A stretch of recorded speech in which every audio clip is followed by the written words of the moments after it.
How are you today? I am preparing my mind for Sunday's preaching, and we have some really, really good scripture passages. I'm really excited about them. The gospel reading comes from Luke 18, and it's the story of the widow who keeps going back to the judge and asking and bothering the judge to get her justice. But I don't think that's what I'm going to preach about. I'm really, excuse me, more excited about Genesis 32:22 through 31. So I would like to read in that passage and jog your memory and see if you don't get excited about it too. That same night, Jacob got up and took his 2 wives, his 2 maids, and his 11 children, and crossed the ford of the Jabbok.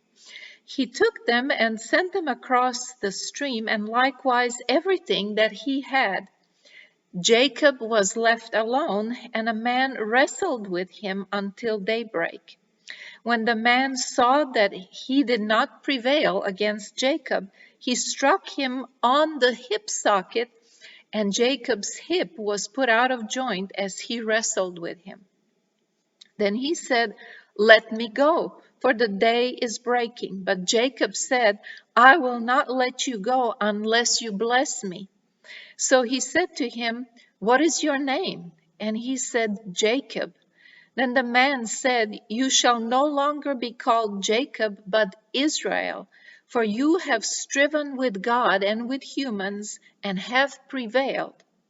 Then Jacob asked him, "Please tell me your name."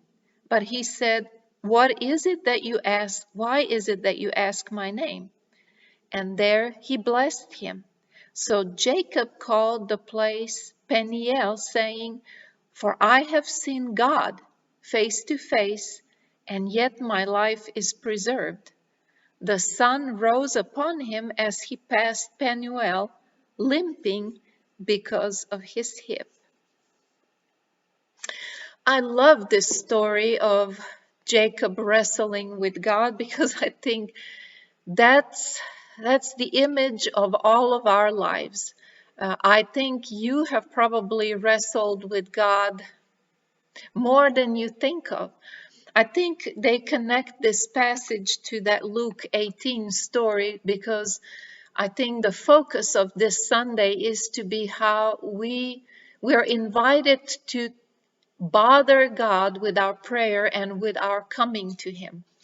But I'm brought to a point when I'm thinking in this first lesson that so often we are bothered, and I don't know what the right word is.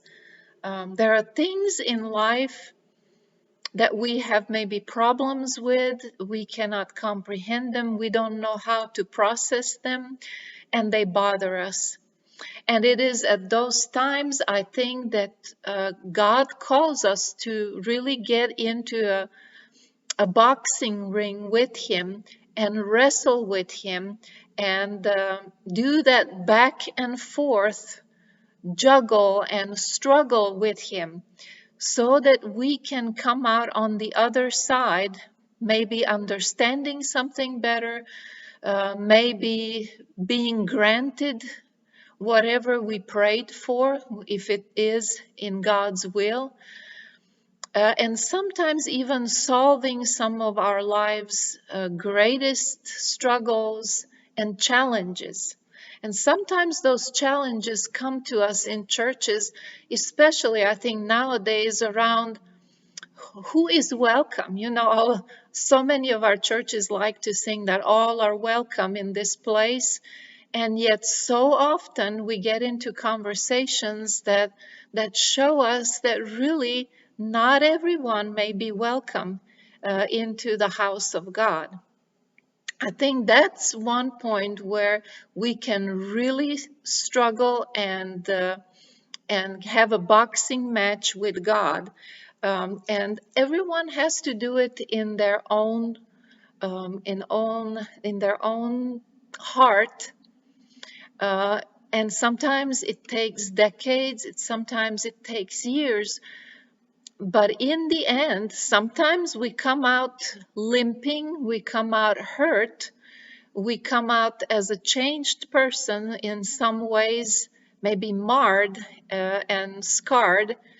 But I think we come out as a new person, as a better person that has been somehow um, fired up in a new way and given a new name, just like Jacob.